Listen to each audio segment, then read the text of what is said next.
Collectif Santé Mauges ne se désunit pas. Samedi après-midi, il orchestrait un rassemblement pacifique et une marche silencieuse dans les rues du centre-ville de Cholet. Masques blancs, banderoles et panneaux étaient de sortie avec l'idée d'éveiller les consciences.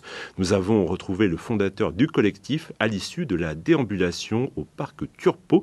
Voici les raisons d'une telle mobilisation. Le collectif se développe encore de plus en plus puisque toutes les semaines nous avons de nouveaux adhérents qui cherchent effectivement de l'information différente de ce qu'on entend habituellement, de façon à pouvoir se faire leur propre opinion sur la situation sanitaire et sociale actuelle. Donc l'idée, là encore, c'est de se mobiliser, bien évidemment, pour attirer l'attention, éveiller les consciences. C'est essentiellement éveiller les consciences et donner vraiment les informations scientifiques non contestables par rapport à l'évolution, en particulier il y a 3 points sur lesquels aujourd'hui nous avons mobilisé donc les adhérents. Le premier point, c'était par rapport au personnel suspendu sans rémunération, sans chômage et qui sont des situations humaines et financières et matérielles quelquefois très douloureuses. Le deuxième point, c'est par rapport au soutien des médecins qui n'ont pas accepté de reprendre la doxa officielle sur le plan médical en posant des questions, en s'interrogeant sur l'intérêt de cette vaccination qui effectivement ne fonctionne pas puisqu'il faut des rappels tous les 6 mois pour que l'immunité soit minimum donc acquise. Et le troisième point sur lequel nous mobilisons aujourd'hui, c'est aussi par rapport à tous les effets indésirables liés à la vaccination anti-Covid.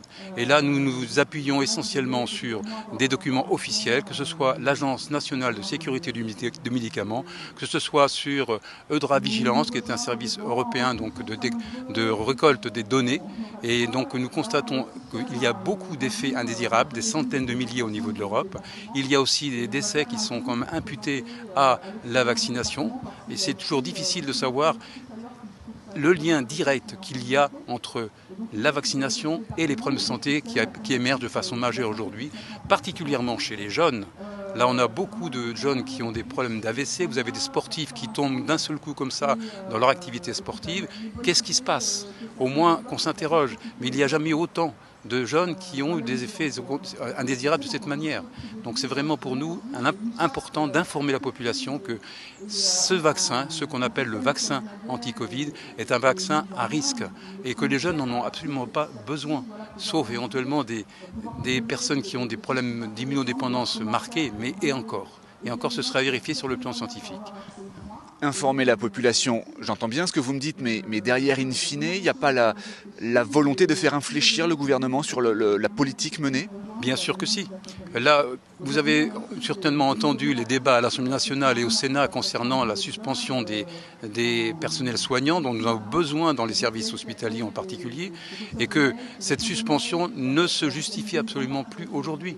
Vous avez des personnes qui sont vaccinées et on reconnaît maintenant que la vaccination n'agit pas sur la transmission du virus. Ça veut dire que les personnels qui sont vaccinés peuvent également transmettre la maladie.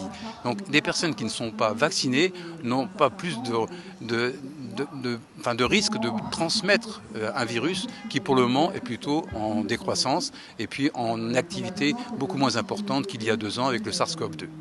Un petit mot juste pour rappel sur la genèse de ce collectif Santé Mauges. Il est composé de membres et de professionnels du monde de la santé ou pas du tout? Alors il y a dans le collectif Santé Mauges plus de 200 professionnels de la santé, mais actuellement nous sommes plus de 2000 adhérents dans le collectif, et donc il y a énormément de personnes citoyennes, tout simplement, qui ont besoin d'être informées de façon différente de ce que les médias dominants peuvent transmettre. On a bien compris que vous continuiez la mobilisation, c'est tous les 15 jours désormais? On n'a pas prévu de mobilisation sur la ville de Cholet, par exemple, pour les semaines qui viennent. C'est vraiment en fonction des événements qui se présentent, des informations qui arrivent, des décisions gouvernementales qui pourraient être prises. Donc nous adaptons en fait à ce qui se présente actuellement.